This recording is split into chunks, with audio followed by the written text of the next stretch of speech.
Good morning, welcome to వార్తలు వాస్తవాలు. నా పేరు రాజేష్. పత్రికల్లో వచ్చిన ప్రధాన వార్తలను చూద్దాం. ముందుగా నమస్తే తెలంగాణ. కూలింది ఎక్కడ, మింగింది ఎవరు అని ప్రధానంగా మనం వార్త చూస్తున్నాం.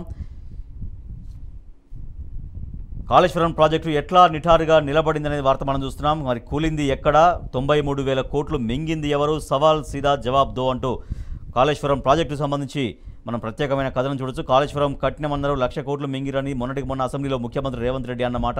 కానీ అదే కాళేశ్వరం ప్రాజెక్టు ఎలా భారీ వరద ప్రవాహాలను తట్టుకుని నిలబడింది అనేది రోజుకు సగటున 5.93 లక్షల క్యూసెక్ల ప్రవాహం ఉందో అయినా కూడా బ్యారేజీలు ఎట్లా తట్టుకొని నిలబడ్డాయనేది కాళేశ్వరం ప్రాజెక్టు సంబంధించినటువంటి సమగ్రమైన కథనం చూడొచ్చు. కాళేశ్వరం రిజర్వాయర్లో ప్రస్తుతం నీటి నిల్వలు ఏ రకంగా ఉన్నాయి, ఎల్లంపల్లి, నంది రిజర్వాయరు, మిడ్మానేరు, అనంతసాగర్, రంగనాయక సాగర్, మల్లన సాగర్, కొండపోచమ్మ సాగర్లలో నీటి నిల్వ సామర్థ్యాలు, ప్రజెంట్ నీటి నిల్వలు ఎట్లా ఉన్నాయనేది వివరంగా మనం చూడొచ్చు.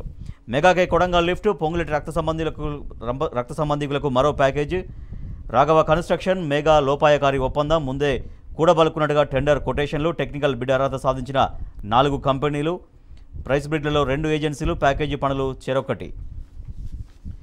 బ్లాక్ లిస్ట్ చేయకుండా పనుల సుంకిశాల ప్రమాదానికి కారణమైన మెగాకు కాంట్రాక్టు ఎలా ఇచ్చారంటూ కేటీఆర్ ప్రశ్నిస్తున్నారు.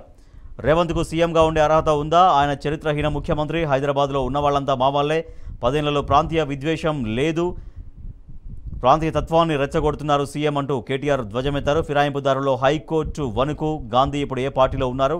కౌశిక్ రెడ్డిని పరామర్శించారు బీఆర్ఎస్ వర్కింగ్ ప్రెసిడెంట్ కేటీఆర్.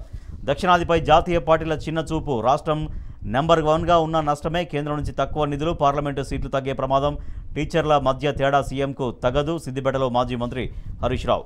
తెలంగాణలో రౌడీ రాజ్యం, రాజ్యాంగాన్ని రక్షిస్తారని రాహుల్ అంటుంటే సీఎం రేవంత్ రెడ్డి మాత్రం కూని చేస్తున్నాడు. బీఆర్ఎస్ రాష్ట్ర నాయకుడు ఆర్ఎస్ ప్రవీణ్ కుమార్ ఫైర్ అయ్యారు.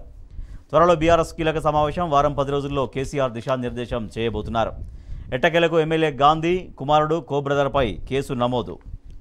ఒంటరి వ్యక్తులకు రుణమాఫీ అయ్యేదెట్లా, రేషన్ కార్డు, కుటుంబ యూనిట్ లేకపోవడంతో సమస్య, ఒంటరి వ్యక్తులకు సంబంధించి కనిపించని ఆప్షన్, తమకు ఆప్షన్ ఇవ్వాలని ప్రభుత్వాన్ని డిమాండ్ చేస్తున్నారు.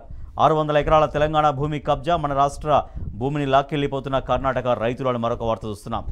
అమరుడి భార్య కష్టాలు, లైబ్రరీనిగా పదోన్నతి కల్పించని సర్కార్, కానిస్టేబుల్ కిష్టయ్య భార్యపై కఠిన వైఖరి, ఆఫీసుల చుట్టూ తిరిగినా దక్కని న్యాయం.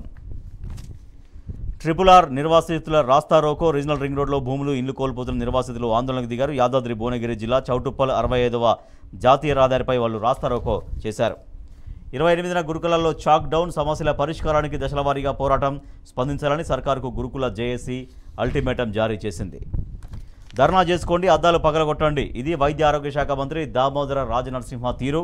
సమస్యలు చెప్పుకునేందుకు వెళ్ళినటువంటి స్టాఫ్ నర్సులపైన ఆయన రుసరుసలాడారు.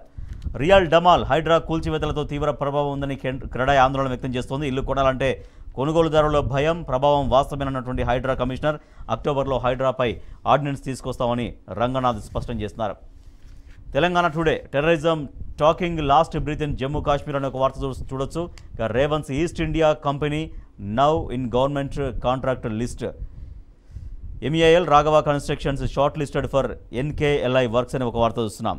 Hydraa legal entity, ordinance likely in a month అని మరొక వార్త చూడొచ్చు. KTR slams CM for lawlessness అని మరొక వార్త చూస్తున్నాం. ఇవి పత్రికల్లో వచ్చినటువంటి ప్రధాన వార్తలు.